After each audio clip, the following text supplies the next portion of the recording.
আজকে রাতে তো হঠাৎ করে মনে পড়লো, তার পরের দিন দুপুর বেলা তুমি বেরিয়ে গেলাম, জোহরের সালাত আদায় করলাম, আদায় করে সাইকেল নিয়ে ছুটলাম, মন্দিরের সামনে গিয়ে দাঁড়িয়ে আছে। তখন এত বড় দাঁড়িয়ে ছিল না, এই 2-2.5 ইঞ্চি দাঁড়িয়ে হবে তখন, এত বড়।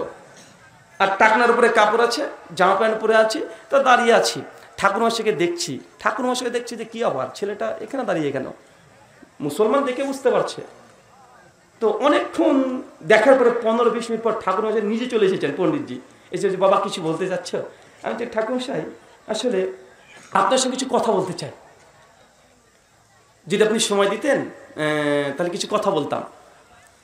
উনি তখন মানে আমাকে এড়িয়ে যেতে চাচ্ছেন। উনি তো বলছে, বাবা দেখো আজকে এখন ব্যস্ত আছি, সামনে শারদীয় উৎসব আছে, এখন কথা বলা সুযোগ হবে না। আজ তাহলে কবে আসবো? বলছে তুমি 2-3 দিন পরে এসো। আচ্ছা আচ্ছা 2-3 দিন পরে আসবো। ঠিক 3 দিন পর আবার মন্দিরের সামনে দাঁড়িয়ে আছি, প্রাচীর আছে মন্দিরের, আমি প্রাচীরের এই সাইডে, উনি আছেন মন্দিরের ভেতরে। উনি আবার লক্ষ্য করছেন যে হ্যাঁ আমি চলে এসেছি। উনি অনেকক্ষণ পরে এসে বলছে, বাবা কিছু বলবো? বলছি তো আপনি 3 দিন পরে আসতে বলেছিলেন যে, ওই দিন আসলাম। বলছে, বাবা কি বলতে চাই একটু দ্রুত বলো, কারণ দেখছো মুসলমান মন্দিরের সামনে দাঁড়িয়ে, রাস্তার ধারে মানুষ যাচ্ছে, সবাই তাকাচ্ছে, কি ব্যাপার মৌলবীর ঠাকুর এক জায়গায়, মানে এটা তো সচরাচর খুব কম হয়। তো যখন এরকম সিন হয়েছে, তো উনি তখন বলছেন যে, বাবা তুমি কি বলতে চাও বলো। আর যে ঠাকুর সেটা সময় লাগবে, আমার একটু লম্বা সময় লাগবে। বলছে, বাবা অত সময় তো বের করা সম্ভব নয়। তখন আমি আবার চিন্তা করলাম যে এইভাবে ডাল গলবে না, ঘিও উঠবে না, আঙ্গুলটাকে বাঁকাতে হবে। আমি তখন বললাম যে, দেখুন ঠাকুরমশাই, আমার বাবা প্রথমে হিন্দু ছিল, তারপর তিনি মুসলিম হয়েছেন, তা আমার জানার আগ্রহ আমার বাবা কেন হিন্দু ধর্ম ত্যাগ করে দিয়ে তিনি ইসলাম গ্রহণ করলেন, এই জানার আগ্রহ নিয়ে সত্য অনুসরণ করতে আপনার কাছে আমি এসেছি, যদি একটু সময় দিতেন। উনি এই কথা শুনে বলছে, বাবা তাই নাকি? আচ্ছা জি হ্যাঁ। বলছে আসে ভেতরে, ব্যারিকেড গেট খুলে দিয়ে আমাকে ভেতর ঢুকিয়ে নিয়েছে, মন্দিরের উপরে উঠতে বললো। আমি না উপরে আর যাচ্ছে না, এই মন্দিরে যে ধাপি আছে ধাপিতে বসি, অনেক লম্বা ধাপি, তারপরে মন্দিরগুলো হয় অনেক লম্বা। তো আমি মোটামুটি ওই ধাপিতে এসে বসলাম। তারপর পরপর ধাপি বোঝেন না ভাই, সিঁড়ি, সিঁড়ি বোঝেন তো নাকি? তো ওইখানে বসেছি আমরা দুজন মন্দিরের একদম ইসেই। পরপর 3 দিন গিয়েছিলাম তারপরে ওনার কাছে, ও পণ্ডিতের কাছে, ওকে দাওয়াত দেব ইসলামের। তো 3 দিনের মধ্যে আজকে যে মন্ত্রটা প্রথমে পাঠ করেছি, ওই মন্ত্র অংশ নিয়ে আলোচনা করছিলাম। আমি পণ্ডিতজিকে বললাম, পণ্ডিতজি আমার পিসিমা এখনো তারা হিন্দু, আমার বাবা জ্যাঠা জেঠি যা আছে সব এখনো হিন্দু। আমি এটা মিথ্যা কথা বলেছি এমনটা নয়, ভাবেন না যেন যে ওনার সঙ্গে কথা বলার জন্য মিথ্যা কথা বলেছি। আসলে আমরা হচ্ছে ফার্স্ট জেনারেশন মুসলিম, প্রথম আমরাই। আমার আব্বার 4 ভাই 3 বোন সব এখনো হিন্দু, সবাই। তো আমি তখন বললাম যে ঠাকুরমশাই, পিসিমা যখন মাঝে মধ্যে বাড়িতে আসে, তো একটা কথা প্রায় বলে যে আপনাদের নাকি একটা অবতার আসবে শত্রুকে ধ্বংস করতে, কথা কি ঠিক? উনি তখন বলছে, বাবা হ্যাঁ হ্যাঁ অবশ্যই ঠিক, কথা ঠিক, একজন অবতার আসবে। আচ্ছা নাম কি তার? উনি বলছেন যে ওই অবতার নাম হচ্ছে কল্কি অবতার। আচ্ছা কল্কি অবতার, আচ্ছা ঠাকুর সে কবে আসবে? বলছে, বাবা এখনো অনেক পরে আসবে, কলিযুগের শেষে আসবে। কলিযুগ 4,32,000 বছর, অনেক পরে আসবে। আমি তখন বললাম যে ঠাকুরমশাই, কল্কি অবতার যদি চলেই আসে পৃথিবীতে, ধরুন এখন যদি কল্কি অবতার চলে আসে, প্রায় 750 থেকে 800 কোটি মানুষ, প্রায় 800 কোটি মানুষের মধ্যে কল্কি অবতার কিভাবে চিনবেন আপনি যেটা আপনাদের অবতার? বলছে, বাবা শাস্ত্রে অনেক কথা লেখা আছে, তাকে আমরা চিনতে পারবো, অবশ্যই চিনতে পারবো। মানে আমি তাকে বারবার প্রশ্ন এই জন্য করছি, উনি যদি উত্তর দিয়ে দেন আমার আলোচনা করতে,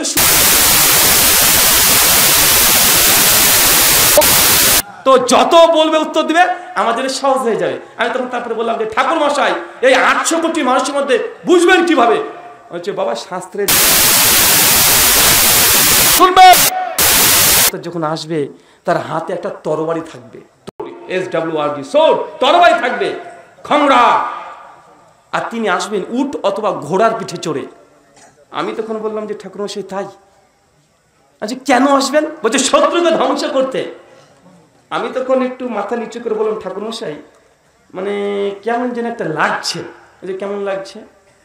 তো উনি তখন বলছে যে আপনি বললেন যে কল্কি অবতার আসবে দুনিয়ার শত্রুকে ধ্বংস করতে, মেনে নিলাম। কিভাবে ধ্বংস করবেন? হাতে থাকবে তরবারি। তো আজকে কি তরবারির যুগ? বলেন আজ তরবারির যুগ? বলছেন এখনো আসেনি, আসবে ভবিষ্যৎ।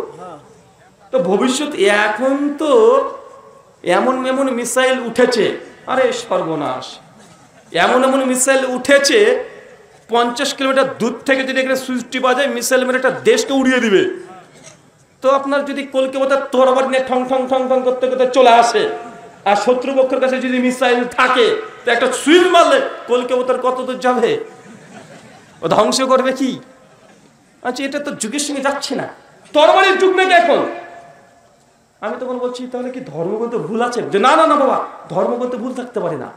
আমি তাহলে মানে আমরা বুঝতে ভুল করছি, তাই না? বলছি না, তুমি ঠিকই বলছো, আমরা বুঝতে পারছি না। ভাই, কেউ স্বীকার করে ধর্মগ্রন্থ ভুল আছে? বলছে আমরা বুঝতে তারা ভুল করছি। আমি তো বললাম যে আপনি বললেন যে উট বা ঘোড়া এই জাতের কিছু উপরে চেপে কলকাতার আসবে, তাই তো এখন কি উটের যুগ, ঘোড়ার যুগ ঠকম ঠকম ঠকম করে যাবে? আরে গোটা বিশ্ব জগতে এখন এমন এমন রকেট বের হয়েছে, মাত্র 2.5 ঘন্টা গোটা বিশ্ব জগৎকে ভ্রমণ করে ফেলে। তো এই গোটা বিশ্বের যদি সন্ত্রাসীকে দমন করতে কলকাতার আসে, তাহলে এই ঘোড়া দিয়ে কাজ হবে? আপনি ঘোড়া নিয়ে যাবেন না ট্রেন দিয়ে উড়ে দিয়ে চলে যাবে? তো এটা তো যুগের সঙ্গে যায় না। এই ভবিষ্যৎবাণীগুলো দেখে মনে হচ্ছে যে এটা খুবই প্রথম ভবিষ্যৎবাণী। আপনি বলছেন কলকাতার আসবে, কিন্তু এগুলো তো যুগের সঙ্গে যায় না। উনি তো বলছে দেখুন বাবা, আসলে এই শাস্ত্রীয় বাক্যগুলোকে এই ওপর উপর দেখলে হবে না, অনেক গভীরে প্রবেশ করতে হবে। ওই যে রবিশঙ্কর ডাক্তার জাকির নাকি বলছিল না, 2.5 अक्षर প্রেম কে পরে সে পণ্ডিত হো। ডক্টর জাকির নায়েক সাহেব তিনি অনেক কথা বলেছেন, ওই যে বারবার ঘুরে ফিরে একই কথা, ওই ধরনেরই কথা। অনেক গভীরে প্রবেশ করতে হবে। ঠাকুরমশাই, এই মন্ত্রের আমার কাছে একটা ব্যাখ্যা আছে, যদি শুনতে চান অভয় দেন তাহলে বলতে পারেন। উনি তখন বলছে বাবা কি ব্যাখ্যা তুমি বলো তাহলে। আচ্ছা, আপনি বলছেন কলকাতার আসবে ভবিষ্যতে, আর আমার মনে হচ্ছে আপনাদের এই কলকাতার অলরেডি চলে এসেছে। চলে এসেছে মানে কে সে ব্যক্তি? আচ্ছা, আমাদের নবী মুহাম্মদ রাসূলুল্লাহ সাল্লাল্লাহু আলাইহি সাল্লাম। বুঝলেন, তোমাদের নবী আমাদের অবতার হতে যাবে কেন? আমি বলছি আমাদের নবী তিনি তরবারি দিয়ে যুদ্ধ করেছেন জীবনে 25 খানা। করেছে কি করেন কথা বলে? 25 খানা যুদ্ধ করেছে 25 তরবারি দিয়ে। আমাদের নবী উটের পিঠে চড়ে তিনি যুদ্ধে অংশগ্রহণ করেছেন, হিজরত করেছেন, মক্কা টু মদিনা সব জায়গায় গিয়েছেন। ওনাকে যখন এই কথা বললাম তখন বলছে যে বাবা আসলে তোমাদের নবী করেছে ঠিক আছে বুঝলাম, কিন্তু এই ভবিষ্যৎবাণী তো তার জন্য করা হয়নি। আমি তো বলছি দেখেন, আপনার এই ধর্মীয় গ্রন্থকে যদি সত্য মেনে নিই তাহলে মানতে হবে যে এই ভবিষ্যৎবাণী আজ 1500 বছর পিছনে চলে যান, তবে এই ভবিষ্যৎবাণী পূর্ণ হতে পারে, নচে পারে না।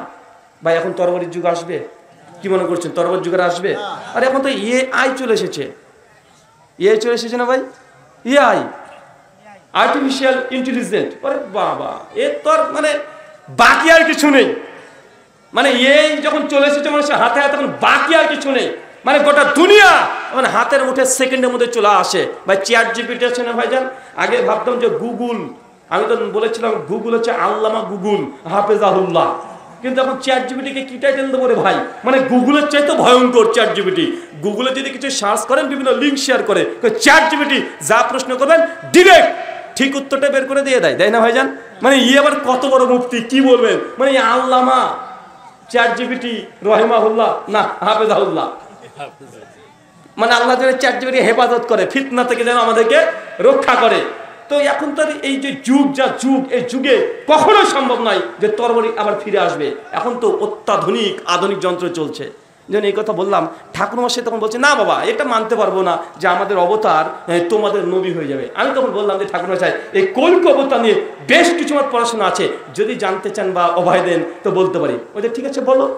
তা আমি দেখলাম যে লোকটা আসলে পণ্ডিত অমুসলিম হলেও সে আমার কথা শুনতে চাচ্ছে।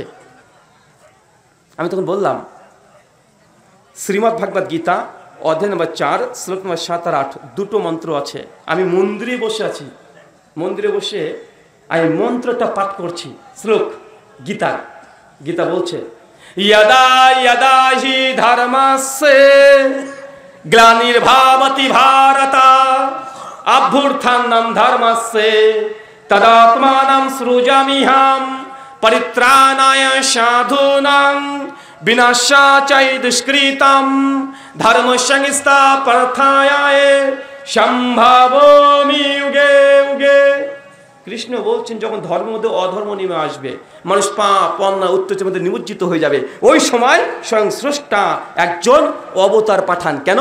পরিত্রাণায় সাধুনাং ভালো মানুষকে রক্ষা করতে, বিনাশাচারী দুষ্কৃতাম, খারাপকে ধ্বংস করতে, ধর্ম সংস্থাপনার্থায়া, আর ধর্মকে প্রতিষ্ঠা করতে, সম্ভাবমি উগে উগে, ঈশ্বর প্রত্যেক যুগে একজন অবতার পাঠায়। তার মানে বোঝা গেল অবতার কেন আসে? ধর্মকে প্রতিষ্ঠা করতে, শিরক বিদআতকে উৎখাত করতে। এটা গীতার মধ্যেও স্পষ্ট লেখা আছে। শুধু আছে সংস্কৃতিতে যদি আমরা এটা অনুবাদ করি ইসলামিক টার্ম দিয়ে, অনুবাদ এটাই হবে যে শিরক বিদআতকে উচ্ছেদ করতে, ধর্মকে প্রতিষ্ঠা করতে আল্লাহ যুগে যুগে নবী রাসূলকে প্রেরণ করেন।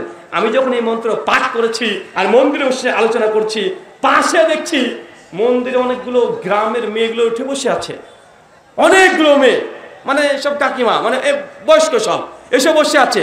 আমরা বসে আলোচনা করছি, ওর মন্দির ওই চারিদিকে গোল হয়ে ঘিরে আছে। আল্লাহি, আল্লাহ কসম করে বলছি, মিথ্যা বলছি না। তো আমি যখন মন্ত্র পাঠ করছি আর তারা মন দিয়ে শুনছে, তো মহিলাগুলো পাশে এসে গল্প করে বলছে, এ পণ্ডিতজির বাড়ি কোথায়? মানে মন্দিরের যিনি পুরোহিত তাকে জিজ্ঞেস করছে, এই পণ্ডিতজির বাড়ি কোথায়?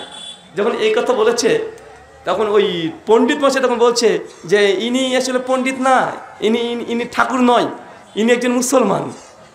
উনারা তখন অবাক, বলে কিরে মুসলমান মানে? এরকম করে মন্ত্রপাঠ করছে, অনেক আলোচনা। আমি ঠাকুর মশাইকে বললাম যে ঠাকুর মশাই, কল্কি পুরাণ 2য় অধ্যায় মন্ত্র 4 যে কল্কি অবতারে আসার কথা বলছে, মন্ত্র তো বলছে চতুর্ভি ভাতৃভীর এবং কালিস্বামী কালিক্ষায়ম। এই কল্কি অবতারে 4 জন বন্ধু থাকবে, ভাতৃভীদ এবং 4 জন ভাই থাকবে, কালিস্বামী কালিক্ষায়ম, যারা শত্রুকে ধ্বংস করতে সহযোগিতা করবে। আমি 4 জন কার কথা বলছে? হযরত আবু বকর, ওমর, ওসমান, আলী, 4 খলিফার কথা বলছে। আপনার কল্কি পুরাণে এটাই লেখা আছে। উনি তখন বলছে, বাবা এই 4 খলিফার নাম আমরা জানি, কেন ইতিহাস বই কমপক্ষে হলেও পড়েছে।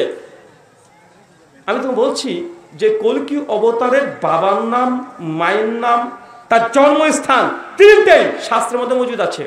ভাগবত পুরাণ অধ্যায় 12 শ্লোক 18 থেকে 20 পর বলা হয়েছে, সম্বালা বিষ্ণু যশস্য গৃহ পদুর্ভাব মহাম সুমাতান মাতার বিবকন্যা দায়িনী তার নির্দেশাত।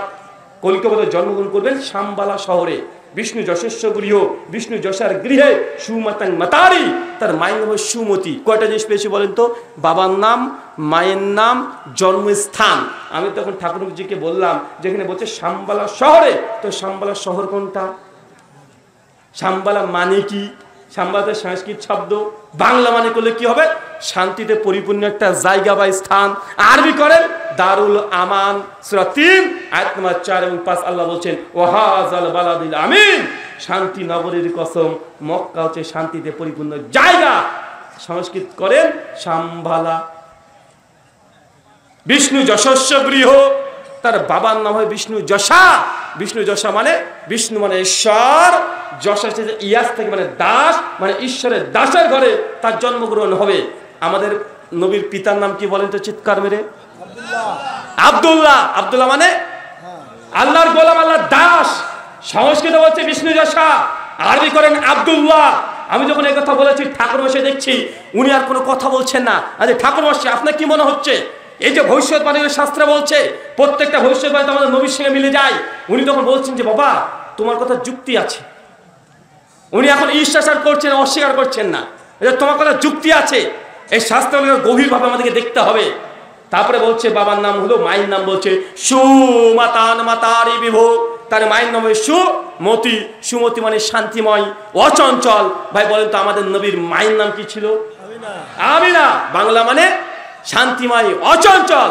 দেখেন বাবার নাম বিষ্ণু যশা, আরবি আব্দুল্লাহ, মায়ের নাম সুমতি, আরবি আমিনা, জন্মস্থান শাম্বালা, আরবি দারুল আমান মক্কা। 3টে বেড়ে গিয়েছে কি যায় নাই? আমি যখন এই সমস্তগুলোর দীর্ঘ আলোচনা যখন প্রায় শেষ লগ্নে, উনি তখন বলছে বাবা ধরে নিলাম যে তোমাদের নবীর ব্যাপারেই বলছে, তো এত আরবি সংস্কৃত বাংলা না করে তোমার নবীর নামটা যদি ডাইরেক্ট আমাদের শাস্ত্রে থাকতো, তাহলে তো আমরা হিন্দু সনাতনের সবাই তোমাদের নবীকে অবতার হিসেবে মেনে নিতাম। আমি তখন বললাম যে ঠাকুরমশাই আপনার কাছে কোনো শাস্ত্র আছে মন্দিরে? বলছে জি আছে, ভাগবত পুরাণটা আছে। আচ্ছা যান নিয়ে আসেন। উনি মন্দির থেকে ভাগবত পুরাণটা নিয়ে আসলেন। দেখছি যে ভাগবত পুরাণ এত মোটা, গীতা প্রেসের সম্ভবত ছাপানো ছিল, তো কমপক্ষে আমার মনে হলো 1950-এর পরে ছাপানো, একদম হালকা ওয়েট। বইটার দাম মনে হয় প্রিন্ট আমি ভালো করে লক্ষ্য করে দেখলাম যে 2 টাকা কি 1.5 টাকা এরকম দাম, মানে 50 বছর আগেকার, 2000 যদি 12-13 হয় তাহলে 60 বছর আগেকার। আমি তখন বললাম যে ঠাকুরমশাই, এই ভাগবত পুরাণের 2য় অধ্যায় মন্ত্র সংখ্যা 76, যেটা গীতা প্রেস আছে, পদ্মপুরাণ থেকে শ্লোকটাকে নেওয়া হয়েছে, ওটা একটু দেখেন তো কি লেখা আছে। 2য় অধ্যায় মন্ত্র 76। উনি তখন সঙ্গে সঙ্গে নিয়ে ভাগবত পুরাণটাকে এইভাবে তিনি খুলছেন, 2য় অধ্যায় মন্ত্র 76, 2য় অধ্যায় মন্ত্র 76 খুলে তিনি ধরে আছেন। আমি তখন একটু পরে বলছি, ঠাকুরমশাই পেয়েছেন মন্ত্রটা? উনি কোনো কথা বলেন না। আবার একটুবার বলি যে ঠাকুরমশাই মন্ত্র পেয়েছেন? উনি কিছু বলছেন না। আবার বলেন, ঠাকুরমশাই যদি না পান আমাকে দেন, আমি বের করে দিচ্ছি। উনি তখন বলছেন যে রুহুল ভাই, এই মন্ত্রটি এখানে ছিল, আমি এতদিন ধরে দেখতে পেলাম না। বলছে 2য় অধ্যায় মন্ত্র সংখ্যা 76, পৃষ্ঠ নম্বর 13, লাইন নাম্বার 21 থেকে 26, ডান দিকে আছে। আমার চোখে ভাসছে এখন, একদম ডান দিকে আছে। ভাগবত পুরাণে 18,000 শ্লোক, 12টা স্কন্ধ, 18,000 শ্লোকের মধ্যে 2য় অধ্যায় 76 শ্লোক, মানে প্রথমে না 13 পৃষ্ঠা, 2000 পৃষ্ঠার বই 13 পৃষ্ঠাতে কথাটা লেখা আছে। উনি বলছেন যে রুহুল ভাই, এই মন্ত্রটা এখানে ছিল, আমি দেখতে পেলাম না এতদিন। মন্ত্র কি বলছে জানেন? অবাক হয়ে যাবেন। মন্ত্র বলছে, অজ্ঞান হে তাকরিয়ত মুহাম্মদ, মুহাম্মদ অন্ধকারিণী নাশিনী। পরিষ্কার আল্লাহ নবীর নাম। হেতা দায়াতে বিবেক, ও লোগো মোহাম্মদ নাম এক আদমি ধরতি পার পধারেগা। মোহাম্মদ নামের একজন ব্যক্তি অচিরে দুনিয়াতে আসছে, অন্ধকারিণী নাশিনী। এই ব্যক্তি অন্ধকারকে দূর করতে আসবে। কোন অন্ধকার? রাতের অন্ধকার না, অন্ধকার জাহেলিয়াতকে ধ্বংস করে নূর নিয়ে একজন ব্যক্তি আসছে। হেতা দায়াতে, মানুষকে হেদায়েতের পথ দেখাতে আসছে মুহাম্মদ। তার নাম মুহাম্মদ, স্পষ্ট মজুদ আছে, স্পষ্ট মজুদ আছে।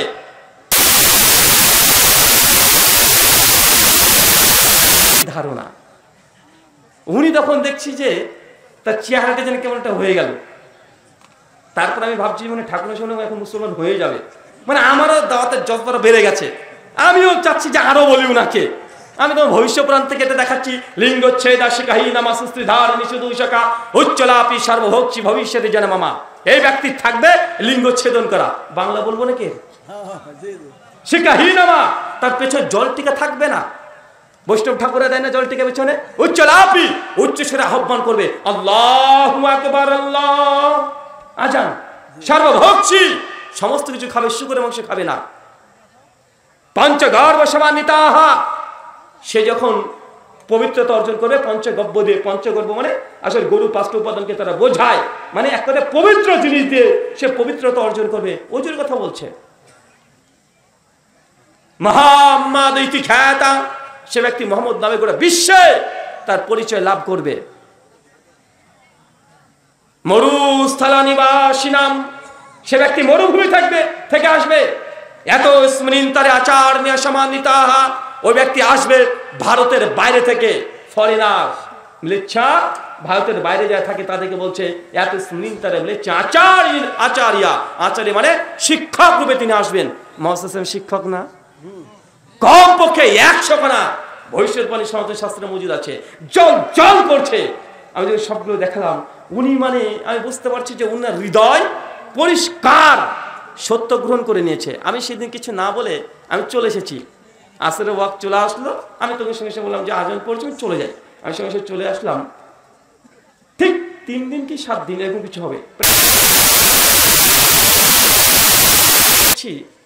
আমি তাকে ফোন করেছি, ফোন করে বলছি পণ্ডিতজি কেমন আছেন, ভালো আছেন? উনি তখন বলছে রুহুল আমিন ভাই আমি তখন বলছি যে পণ্ডিতজি কেন, কি সমস্যা, কোনো প্রবলেম হয়েছে, মানে আমার কোনো কথায় আপনি আঘাত পেয়েছেন, বা আপনার প্রতিবেশী কেউ কিছু বলেছে, কেউ খারাপ মনে করেছে? যদি আমার কোনো কথা যদি অনুভূতিতে আঘাত পেয়ে থাকেন আমাকে ক্ষমা করবেন, আমি আপনাকে আঘাত দিতে চাইনি। উনি তো বলছে আসলে তা নয়, আসলে তুমি যখন তোমাদের ইসলাম ধর্ম সম্পর্কে আমাকে বলো তখন আমার মনে হয় যে তোমার ধর্মটাই ঠিক, আর আমি যখন ভক্তি করি আমার তখন আমার মন লাগে না, মানে ইখলাস চলে যায়, মানে আমাদের ভাষায় ইখলাস চলে যায়, মানে আমার কোনো নিষ্ঠা থাকে না। আমি তখন বুঝতে পারলাম যে তার হৃদয় অন্ততপক্ষে স্বীকার করে নিয়েছে। আমি বলছি তুমি আর মন্দিরে এসো না। আমি বলছি যে ঠাকুর ঠিক আছে, কোনো সমস্যা নেই, আমার দায়িত্ব তো এটাই ছিল, সত্য পৌঁছে দেওয়া। ফাজাক্কির ইন্নামা আনতা মুযাক্কির লাস্তা আলাইহিম বিমুসাইতির। হে নবী, আপনার কাজ সত্য দাওয়াত পৌঁছে দাও। 10 20 এবং 21 নম্বর আয়াত। তবে ঠাকুরমশাই বললেন, ঠাকুরমশাই আপনাকে আমার সত্য দাওয়াতগুলো পৌঁছে দেওয়ার দায়িত্ব ছিল, আমি পৌঁছে দিয়েছি।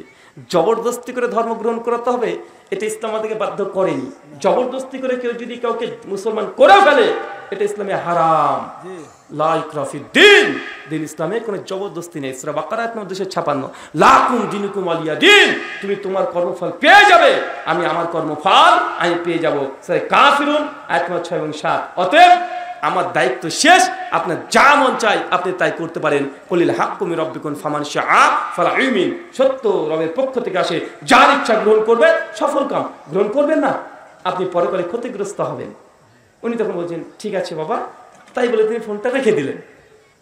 তারপরে মোটামুটি 2-3 বছর তার সঙ্গে আমার রাস্তায় দেখা হতো, একই রাস্তায় যাওয়া আসা।